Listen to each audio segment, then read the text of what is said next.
ये कहानी है श्री कृष्ण भक्त कर्माबाई की। सन 1615 में राजस्थान के नागौर जिले के कालवा गांव में जीवन राम डूडी नाम के एक जाट किसान की खुशी का ठिकाना नहीं रहा जब उनके घर एक कन्या ने जन्म लिया। मेरी कर्मा, मेरी बेटी, आज से मैं तुझे कर्माबाई कहकर बुलाऊंगा। जीवन राम भगवान कृष्ण के परम भक्त थे। उनके घर में भगवान कृष्ण का एक मंदिर था। जीवन राम भगवान कृष्ण को भोग लगाने के बाद ही कुछ खाते थे, ये उनका नियम था। कर्माबाई जब थोड़ी बड़ी हुई तो एक दिन, पिताजी, आप हमेशा भगवान कृष्ण को भोजन खिलाने के बाद ही भोजन करते हो।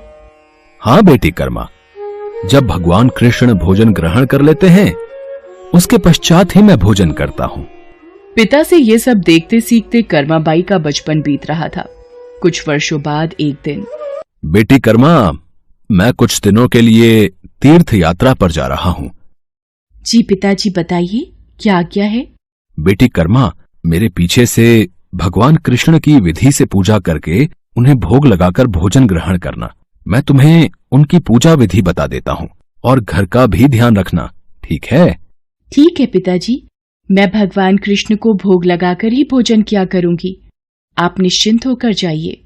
जीवन राम कर्माबाई को भगवान कृष्ण की पूजा और घर की देखभाल का कार्य सौंपकर तीर्थ यात्रा पर चले गए। अगले दिन, भगवान कृष्ण को भोग लगाना है, जल्दी से खिचड़ी बना लेती हूँ। हाँ, ये रहा देसी घी और गुड़। लो, तैयार हो गई आपकी खिचड़ी की थाली। मैं ये रख रही हूँ, आपको जब भी भूख लगे आप खा लेना। मैं तब तक घर के काम निपटा लूं। कर्माबाई खिचड़ी की थाली भगवान के आगे रखकर घर के दूसरे कामों में लग जाती है। वो एक दो बार आकर देखती है। उसे लगा कि शायद भगवान को भूख ना हो। थोड़ी देर बाद, पता नहीं भगवान खिचड़ी क्यों नहीं खा रहे हैं। थोड़ा गुड़ और घी ज्यादा कर देती हूँ। ये लो भगवान, अब मैंने इसमें घी और गुड़ ज्यादा कर दिया है, अब तो खा लो। पिताजी आपके भोग की जिम्मेदारी मुझे सौंपकर तीर्थ यात्रा पर गए हैं। अब वो कुछ दिन बाद आएंगे, तब तक आप मेरे हाथ का बना भोजन खा लीजिए। मुझे ज्यादा व्यंजन बनाने नहीं आते। ये खिचड़ी आपके लिए बनाई है, इसे खा लो भगवान। मैं आपसे विनती करती हूँ, ये खिचड़ी खा लो, वरना जब तक आप भोजन नहीं करोगे मैं भी तब तक भूखी रहूंगी। देख लो फिर। कर्माबाई भगवान कृष्ण से नाराज होकर भूखी प्यासी उनके सामने ही बैठी रही। दोपहर से शाम बीत गई। कर्माबाई भगवान के समक्ष भूखी बैठी रही। भगवान कृष्ण ने जब देखा कि कर्माबाई जिद पर अड़ी है, मूर्ति में से आवाज आई, कर्माबाई, कर्माबाई, तुमने पर्दा तो किया ही नहीं। पर्दा करो, तभी मैं भोजन करूंगा। अरे हाँ प्रभु, रुकिए, मैं अभी अपनी चुनरी का पर्दा करती हूँ। आप आराम से खिचड़ी खाओ। आप मुझे पहले बता देते, इतनी सी बात के लिए पूरा दिन खुद भी भूखे रहे और मुझे भी भूखा रखा। थोड़ी देर में देखते ही देखते पूरी थाली खाली हो गई। भगवान कृष्ण के भोग लेने के बाद ही कर्माबाई ने भोजन किया। अब तो नित्य नियम से कर्माबाई सबसे पहले उठकर भगवान के लिए भोग बनाती और पर्दा करके भगवान के समक्ष बैठ जाती। थोड़ी देर बाद पूरी थाली खाली हो जाती थी। मुझे लगता है प्रभु को सुबह जल्दी भूख लगाती है।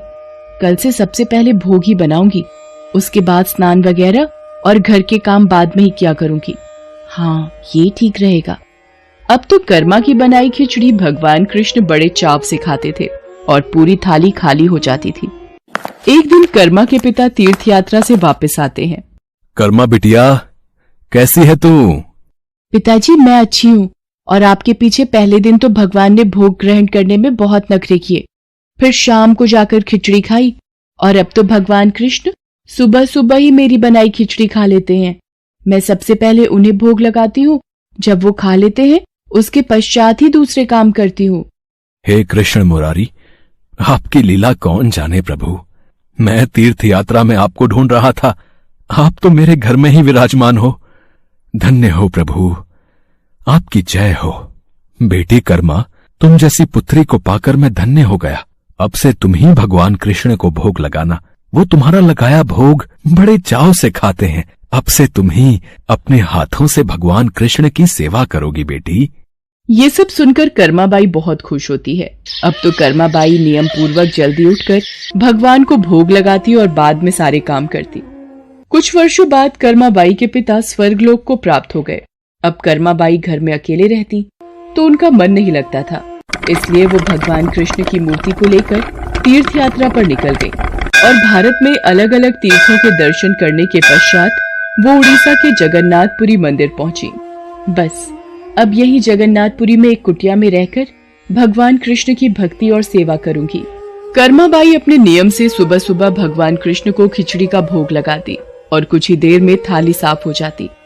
भगवान बड़े चाव से सारी खिचड़ी खाते। उसके पश्चात कर्माबाई अपने नित्य स्नान ध्यान कार्यों को करती। एक सुबह, माँ, कुछ खाने को मिलेगा? बहुत जोरों की भूख लगी है। हाँ हाँ, आजा बेटा, यहाँ बैठ। मैंने अभी अभी श्री कृष्ण को खिचड़ी का भोग लगाया है। ले खिचड़ी खा बेटा। पसंद आई खिचड़ी तुझे? और दूं? बस माँ, पूरा पेट भर गया, आनंद आ गया तुम्हारे हाथ की खिचड़ी खाकर। माँ, क्या मैं ये स्वादिष्ट खिचड़ी कल भी खाने आ सकता हूँ? कल ही क्यों बेटा, तू रोज मेरे पास खिचड़ी खाने आ जाया कर।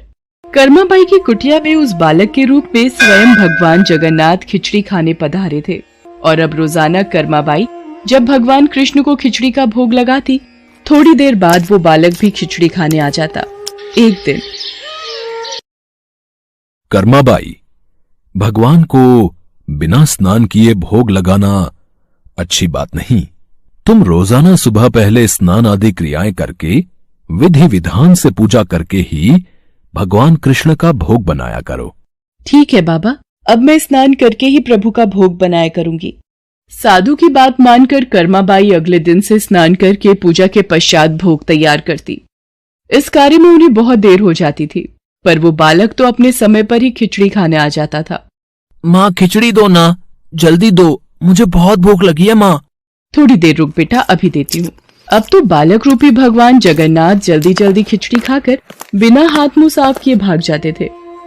उन्हीं दिनों मंदिर के पुजारी, जो काफी समय से मंदिर में सेवा कर रहे थे, ये जगन्नाथ भगवान के मुख पर खिचड़ी कैसे?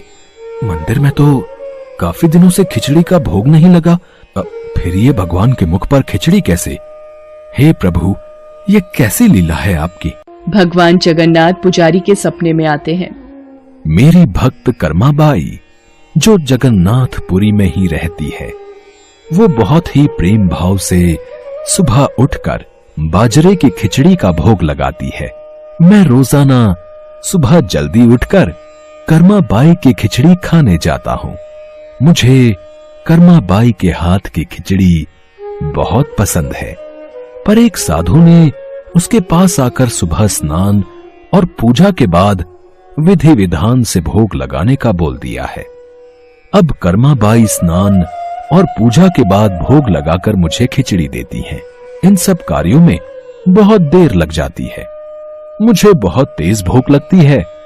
भक्तगण मेरा इंतजार कर रहे होते हैं, इसलिए जल्दी जल्दी खिचड़ी खाकर मैं बिना मुंह हाथ धोए वापस लौट आता हूँ। भगवान जगन्नाथ की अद्भुत बातों को स्वप्न में सुनकर पुरोहित जी हर जगह उस साधु की खोज करवाते हैं और उसे बुलाकर सारी बात बताते हैं। साधु घबरा जाता है और कर्माबाई के पास जाता है। कर्माबाई, तुम श्री कृष्ण भगवान की परम प्रिय भक्त हो। तुम्हारे लिए किसी नियम नीति की कोई आवश्यकता नहीं। तुम अपने अनूठे प्रेम से जिस प्रकार सुबह जल्दी उठकर भोजन बनाती थी, वैसे ही बनाकर भगवान का भोग लगाया करो। ठीक है साधु बाबा, अब मैं पहले की तरह ही सुबह जल्दी भोग बनाया करूंगी। अब कर्माबाई फिर से पहले की तरह भगवान कृष्ण को भोग लगाकर उस बालक को बड़े प्रेम पूर्वक खिचड़ी खाने को देती थी। ये क्रम कई वर्षों तक चला और एक दिन कर्माबाई परलोक से धार गई। हे प्रभु, हमसे कोई भूल हो गई क्या? आज आपके नैनों से अश्रुधारा कैसी प्रभु? हे भगवान जगन्नाथ, क्या अपराध हुआ हमसे जो अब दुखी हुए प्रभु? उसी रात भगवान जगन्नाथ राजा और पुजारी के स्वप्न में आते हैं और बताते हैं कि उनकी भक्त कर्माबाई इस लोक से विदा होकर भगवान में विलीन हो गई हैं। अब उन्हें सुबह सवेरे बाजरे की खिचड़ी कौन खिलाएगा, यही उन्हें दुख है। अगले दिन, पुजारी जी, जो स्वप्न आपने देखा वही स्वप्न मुझे दिखाई दिया। भगवान जगन्नाथ की प्रिय भक्त कर्माबाई अब इस लोक से विदा हो गई है। मैं चाहता हूँ आज से हर सुबह भगवान जगन्नाथ को कर्माबाई के नाम से बनाई बाजरे की खिचड़ी का भोग लगा करेगा, जिससे भगवान को कर्माबाई की कमी न महसूस हो। जी महाराज, अब से ऐसा ही होगा। उस दिन के बाद से कहते हैं कि भगवान जगन्नाथ को हर सुबह बाजरे की खिचड़ी का भोग लगाया जाता है। कर्माबाई के नाम की बाजरे की खिचड़ी के भोग से आज भी इस प्रथा को निभाया जा रहा